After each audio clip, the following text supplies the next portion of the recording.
Bagaimana cara penegak hukum menangkal aksi inkonstitusional? Telah bergabung dari luar studio Karopenmas Divisi Humas Mabes Polri, Brigjen Pol Dedi Prasetyo. Selamat malam Pak Dedi. Selamat malam, Assalamualaikum Mbak. Waalaikumsalam Pak Dedi. Sejauh ini bagaimana Polri mendeteksi adanya potensi gerakan yang akan menolak hasil pemilu namun secara inkonstitusional? Ya, secara yang sudah dilakukan oleh kepolisian, dalam ini ada dua hal Mbak.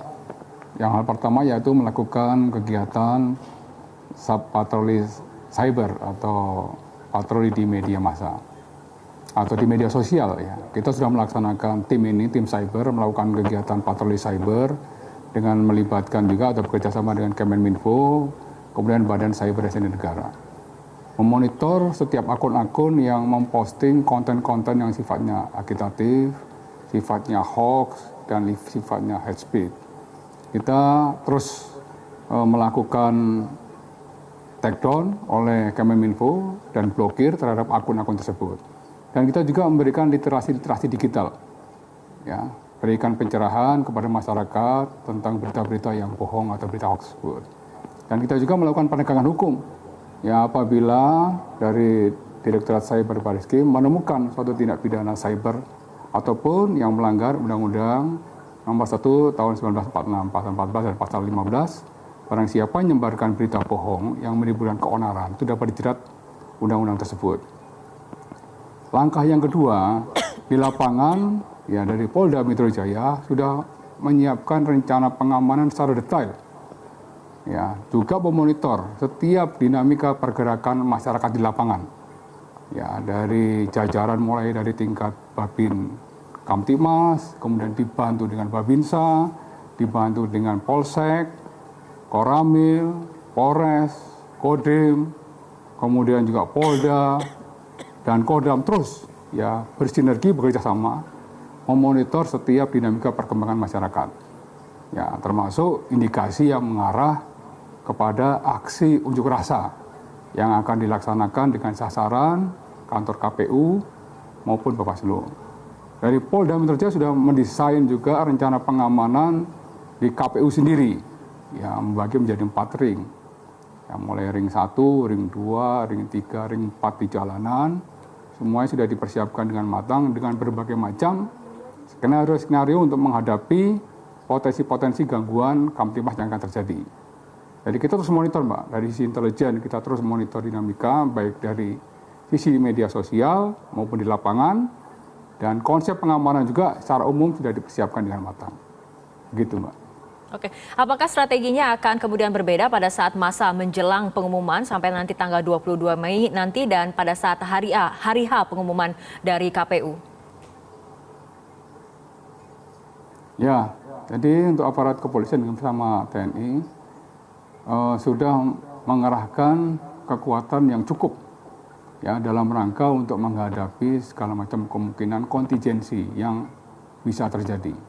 Kita sudah memperhitungkan secara cermat untuk mengantisipasi kontingensi tersebut.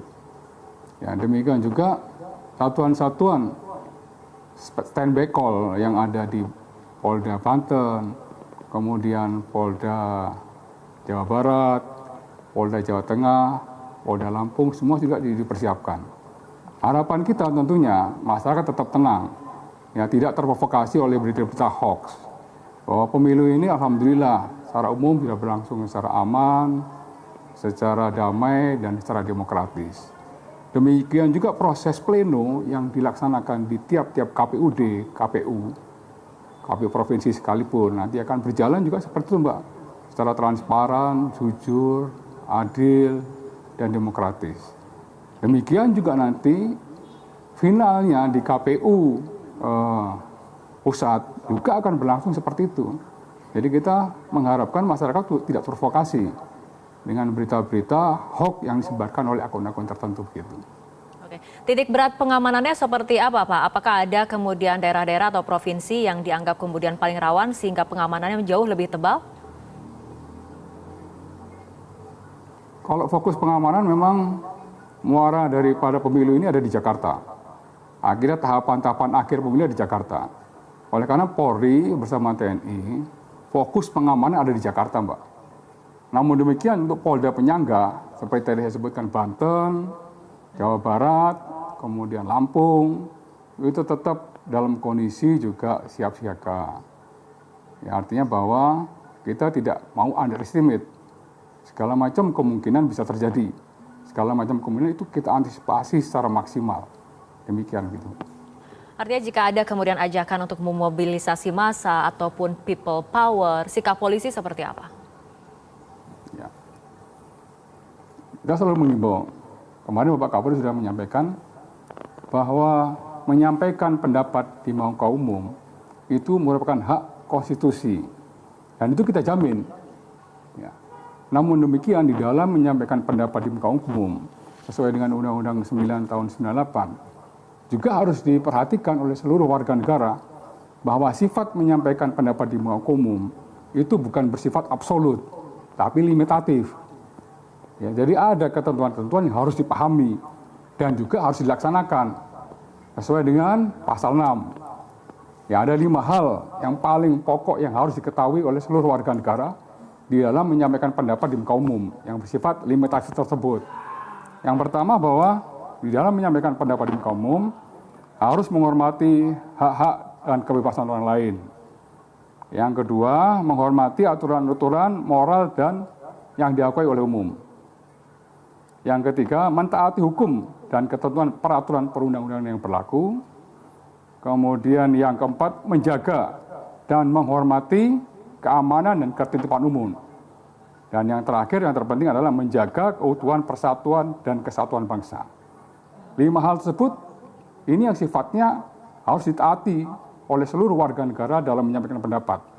Apabila 5 hal tersebut dilanggar, maka di pasal 15-nya berbunyi bahwa aparat keamanan boleh atau dapat membubarkan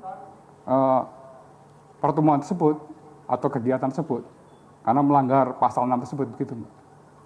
Baik, tapi kita harapkan suasana tetap aman dan juga terjamin aman dari penegak hukum dan tetap kondusif. Baik, terima kasih Karopenmas Divisi Humas Mabes Polri Brigjen Pol Dedi Prasetyo telah bergabung sama kami dalam Prime Time News.